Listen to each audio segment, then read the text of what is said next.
Evening, and it's time for One-on-One. Good evening, Namibia. I'm Patrick Sam, and as usual, as you know, this is a program dedicated to bringing you newsmakers, movers, and shakers who are making the news or who are in the news. My guest tonight is the Speaker of the National Assembly, that is Professor Peter Kachavivi. Speaker, welcome to One-on-One. Thank you. I think let's start off, with a constitutional mandate and looking at, the mere design of the Namibian constitution, where obviously we have separated power to ensure a balance of power. Given the current context of the country after 26 years, would you say there is a balance of power, or that executive is dictating the national agenda in this country? Well, I hold the view that the National Assembly and the National Council constitutes the Namibian Parliament. Each of those institutions have got their respective functions. The National Assembly is the principal legislative body, empowered by the Constitution to formulate laws, and that is what we do.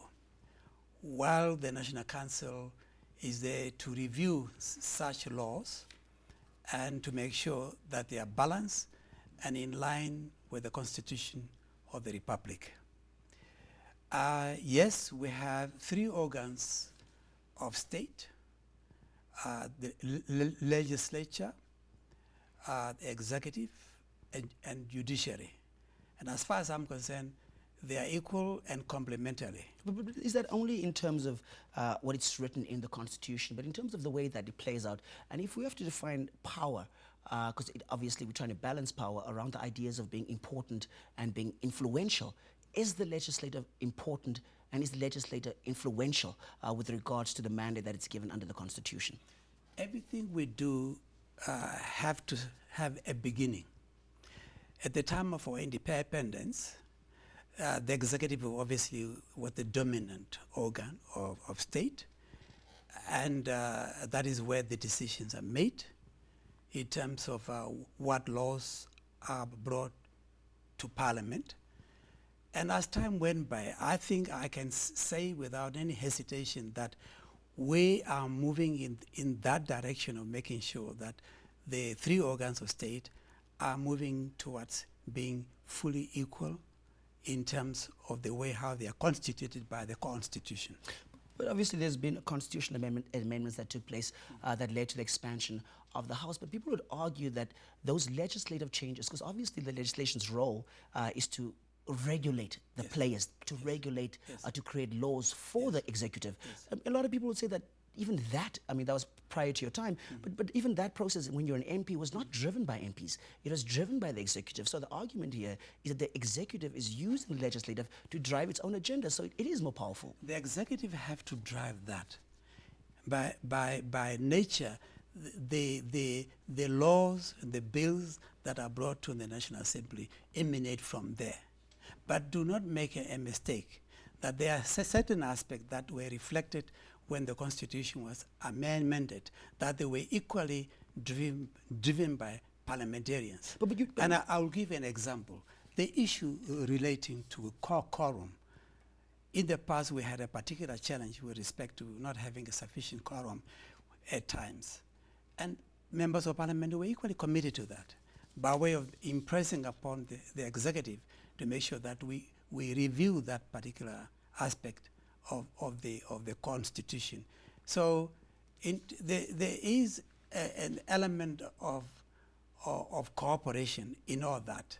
But of course, I do accept the fact that it is the executive that have to come forward with bills, because that is part of their responsibility. So are you trying to infer, Mr. Speaker, that there's a certain inherent contradiction here? Because you said the mandate of the National Assembly was to formulate laws. And it seemed like, at least in public perception, that the constitutional amendments at the time that you were the chief whip were not constituted by primarily by members of parliament, but it came directly from the executive or from the Law Reform and Development Commission. So are those institutions that are under the executive more powerful and more influential in the lives of Namibians? I would not really say more powerful.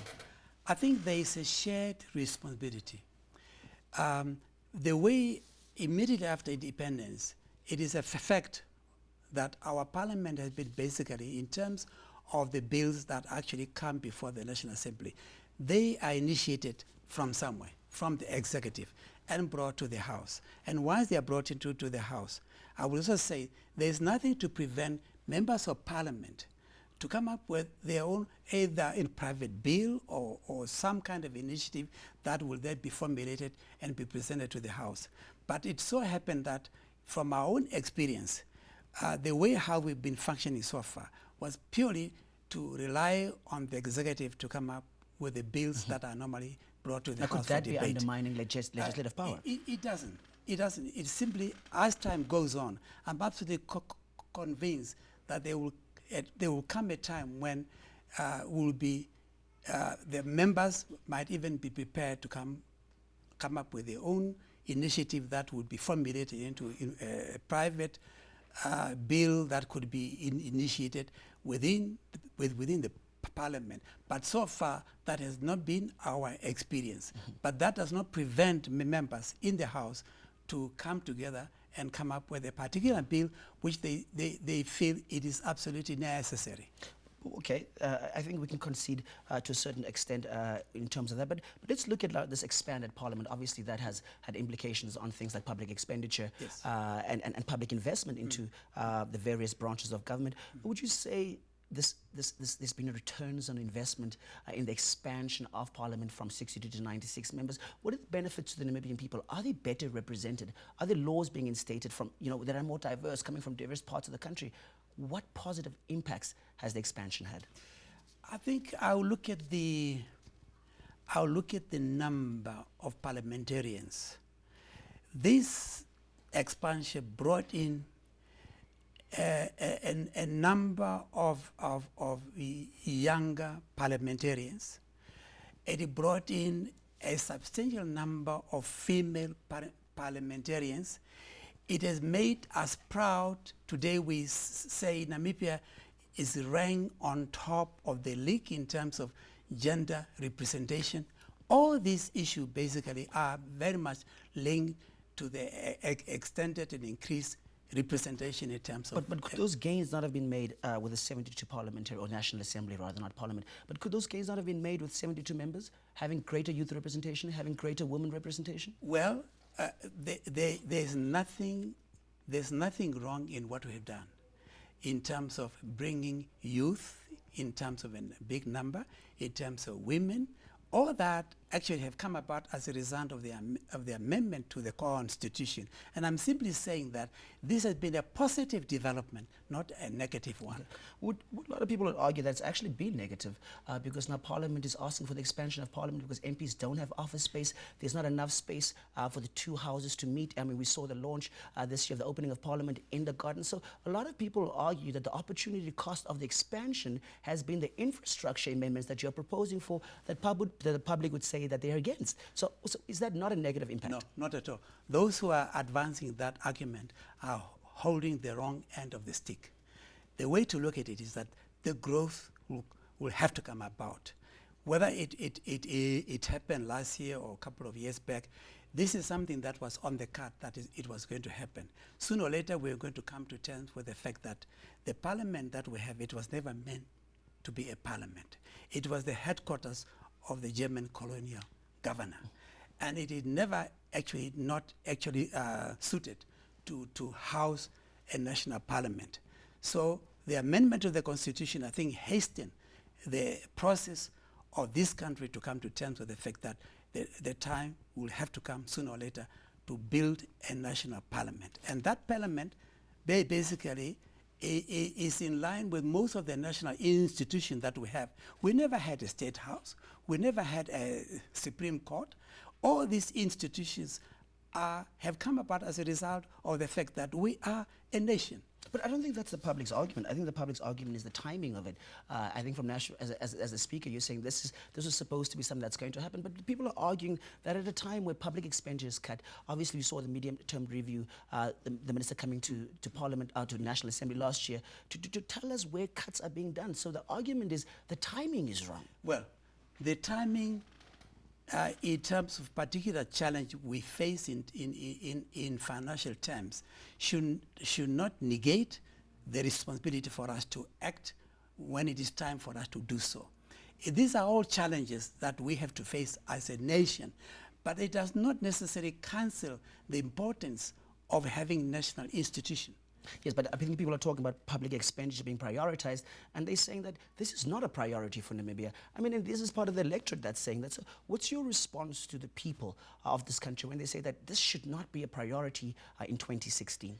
The people who elected the government of the day are the very people whom you are claiming are saying that. And I'm simply saying there are also people who are saying we must get on to govern this country to the best of our ability. And I'm saying we are not going to simply build a building at any price. What I'm simply saying that, for instance, the National Assembly have come up with a select committee that's going to be joined with another select committee of the National Council that's going to be working with our line ministry to look into this issue of the new parallel element and reflect on that carefully and look at the budget and make sure that we have a budget that we can live with, that will provide us with the necessary space for the national parliament and to provide the accommodation in terms of office space. We are already spending money. The money is being spent for hiring offices. That is also a cost. But what we are saying that we need to be much more cost effective in terms of sustainability. Well, thank you, Mr. Speaker. Namibia, there you heard it from the Speaker himself, justifying the reason, or rather the need for a new parliament, saying that obviously we've built new state houses, we've built a new Supreme Court, and this is natural progression. We'll continue talking about the impact of parliament right after the break. Do stay with us.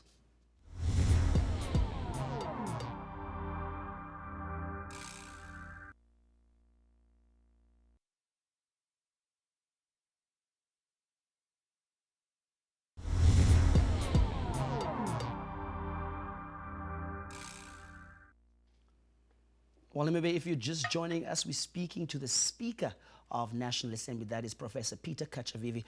Professor, before we're talking a little bit about the balance of power that exists, that's obviously constitutionally mandated, in this part, let's focus a little bit about the effectiveness of Parliament in really changing the lives of the Republic, the people of this country. Since the official launch of Parliament and the opening of it, there's been 110 bills that have been proposed. Would you say the approach of Parliament favors quantity over quality? Not at all, not at all.